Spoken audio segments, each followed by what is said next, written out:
తెలుగు రాష్ట్రాల్లో అతిపెద్ద lift manufacturer lifts ట్రై.com dealership కూడా ఇవ్వబడును. వైసీపీ మాజీ ఎంపీ గోరింట్ల మాధవ్ అత్యుత్సాహం కొంపముంచింది. వైఎస్ భారతిపై అనుచిత వ్యాఖ్యలు చేసిన చేబ్రోలు కిరణ్ గురువారం మధ్యాహ్నం మంగళగిరి పోలీసులు ఇబ్రహీంపట్నం శివారులో అరెస్టు చేశారు. ఈ విషయాన్ని తెలుసుకున్న గోరింట్ల మాధవ్ గుంటూరు ఎస్పీ కార్యాలయం వద్ద హడావిడి చేశారు. కిరణ్ ను తనకు అప్పగించాలంటూ పోలీసులతో వాగ్వాదానికి దిగారు. దీంతో అక్కడ కాసేపు ఉద్రిక్తత పరిస్థితులు నెలకొన్నాయి. అనంతరం అతన్ని పోలీసులు అదుపులోకి తీసుకున్నారు.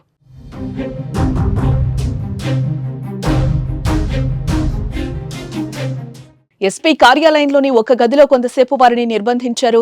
అక్కడి నుంచి నగరంపాలెం పోలీస్ స్టేషన్ కు, ఆ తర్వాత నల్లపాడు పోలీస్ స్టేషన్ కు తరలించారు.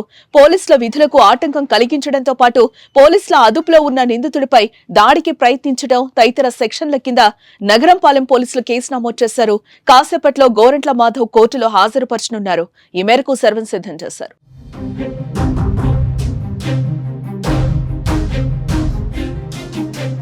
వైసీపీ అధినేత జగన్ సతీమణి వైఎస్ భారతిపై టీడీపీకి చెందిన చేబ్రోలు కిరణ్ కుమార్ వివాదాస్పద వ్యాఖ్యలు చేయగా టీడీపీ అధిష్టానం వెంటనే స్పందించింది. చేబ్రోలు కిరణ్ పై సస్పెన్షన్ వేటు వేసింది. అక్కడితో ఆగకుండా అతన్ని వెంటనే అరెస్టు చేయాలంటూ గుంటూరు జిల్లా పోలీసు ఉన్నతాధికారులను ఆదేశించింది. ఈ నేపథ్యంలో చేబ్రోలు కిరణ్ ను పోలీసులు అరెస్టు చేశారు. సొంత పార్టీకి చెందిన చంద్రబాబు ఉపేక్షించలేదు. అరెస్టు చేపించి జైలుకు పంపించారు.